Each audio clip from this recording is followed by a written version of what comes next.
그래서인데요. 네네. 동아일보 보도입니다. 네. 김건희 여사가 직접 지인들에게 네. 이번에 이 문제가 네. 몰카 공작을 우선적으로 다루지 않고 네. 명품백 받은 문제만 다루면 네. 민주당의 공격을 받아서 총선 폭망하는데 그렇게 하면 되지 않는다라는 이제 내용. 네. 이것을 김건희 여사가 직접 지인들에게 알렸다는 거예요. 네. 자, 이거 어떻게 받아들여야 됩니까? 뭐 지금도 김건희 여사가 셀프 감금 상태에 있잖아요. 네. 뭐 지금 한 달 넘는 기간 동안 나오지 않고 있잖아요. 예. 그런데 우리가 공식 활동은 안 하고 있지만 다 지금 보이지 않는 곳에서 이게 다 일을 하고 있죠. 김건희 여사가 이 발등에 떨어진 이제 문제들을 지금 하고 있는데 죄송합니다. 그래서 제가 이제 조금 말씀드리면 김건희 여사가 직접 지인들에게 이런 내용을 알렸다는 것을 보고 네. 저희 쪽으로는 이런 생각이 들더라고요. 우리가 생각하는 것보다 훨씬 위기감을 강하게 느끼고 있다. 지금까지는 전원 또는 윤핵관을 통해서 의중이 간접적으로 전달됐는데 그렇습니다. 네. 어떤 상황인지 김건희 여사가 직접 나서서 본인의 생각을 지인들에게 알렸는데 그 내용이 민주당에 알려지면 총선에 불리하기 때문에 이 문제를 어떤 식으로든 다루어서는 안 된다. 이것은 정치적 행위로 보더라도 네. 좀 일종의 하수하책 같은 거예요. 자신의 문제를 왜 받았는지에 대한 얘기를 하지 않고 그게 어디 갔는지 얘기하지 않고 정치적 유불리 문제를 가지고 주위에 자신의 생각을 알린다. 그래서 본인이 좀 보호를 받겠다. 그래서 저는 이런 생각이 들었습니다. 동아일보가 이걸 왜 보도를 했을까? 안 해도 되는 보도지 않습니까? 그렇죠. 이걸 네. 특종처럼 보도했거든요. 네.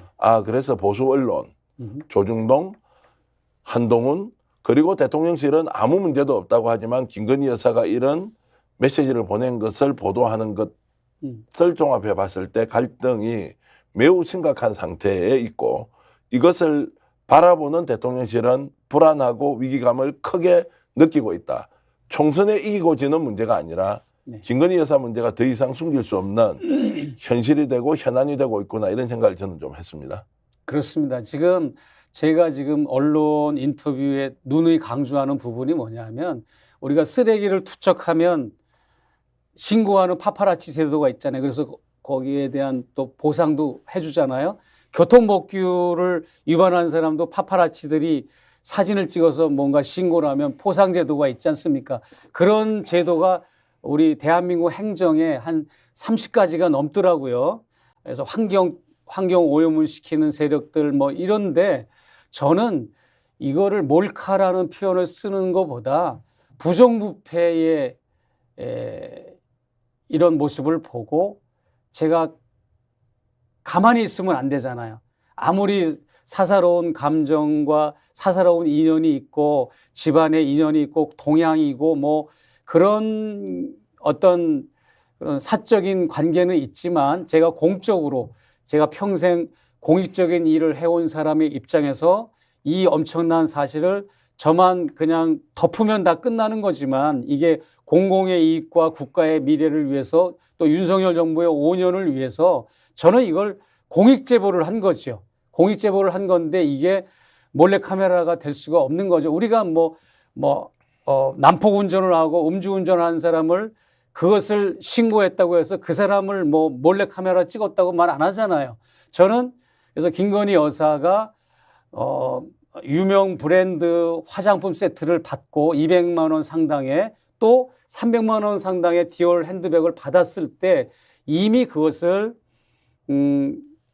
카톡으로 그 선물을 보냈잖아요. 먼저 미리 이런 선물을 가지고 가겠습니다라고 할 때 저는 당연히 거절할 줄 알았어요. 목사님 이런 거 가지고 들어오면 곤란합니다. 두고 오십시오라든지 목사님이 이런 마음으로 저를 만나실 거면 오지 마십시오. 이게 정상적인 공직자의 부인이고 대통령의 아내인데 그냥 어떤 선물을 가져가겠다고 카톡으로 사진을 보냈는데 바로 접견 일시와 장소를 알려주는 거기에 나는 충격을 먹고 이거는 정상적인 상황이 아니다라는 것을 저는 이제 실감을 했고 아니나 다를까 그거 다 받고 이제 지금까지 이제 돌려주진 않았는데 어찌됐든 그런 거부터 시작해서 인사청탁하는 부분, 고위직 인사를 이제 국정농단 하는 모습, 그런 또 어떤 명품을 받는 것뿐만 아니라 제가 접견을 마치고 나가는데 그 대기실 소파에 앉아가지고 저 다음 접견자들도 사람은 2명인데 3개의 선물 쇼핑백을 들고 기다리고 제 다음에 접견자들이 들어가는 모습 보고, 그리고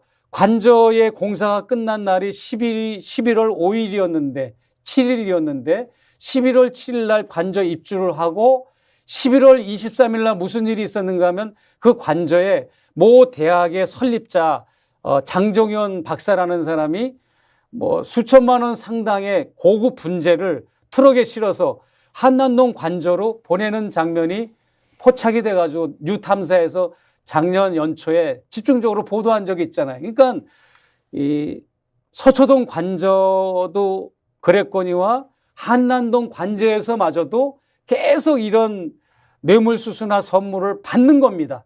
받는 거. 이런 것도 그런 구중근거로 안에서 벌어지는 일들을 이런 증거 채집이 아니면, 나는 증거 채집이라고 얘기를 해. 몰카라는 말은 합당한 용어가 아닙니다. 그래서 권력을 감시하고 견제하고 권력의 부정부패를 우리가 해내는 일을 언론들이 해야 되고 시민단체들이 해야 되는 거지 않습니까? 저는 그래서 통일운동단체, 시민운동단체를 이끌고 거기서 일을 하는 사람으로 당연히 저는 사적인 정을 의로서 승화시킨 겁니다.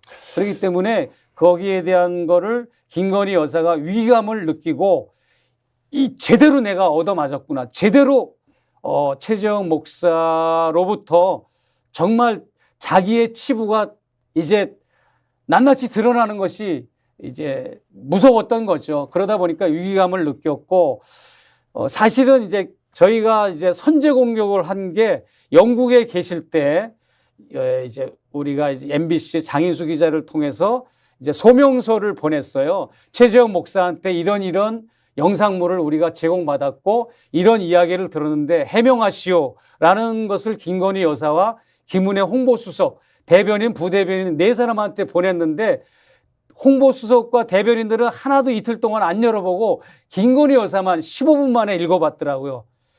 그때부터 비상이 걸린 거죠, 김건희 여사는. 그래서 그 이튿날 수상관저에서 있을 그런 양측의 대통령 내외와 수상 내외가 카펫 위에서 하는 행사에도 김건희 여사가 빠진 겁니다. 이 사건에 대한 이제 응급처치를 하고 빨리 이거를 해결하기 위한 조치를 취하기 때문에 그때부터 지금까지 김건희 여사는 그 중간에 네덜란드는 갔다 왔지만 여기에 완전히 올인하면서 이 문제를 어떻게 해결할까 고심하면서 자기의 정치적인 지금 코너에 몰린 것뿐만 아니라 생가사의 갈림길로 알고 있는 겁니다.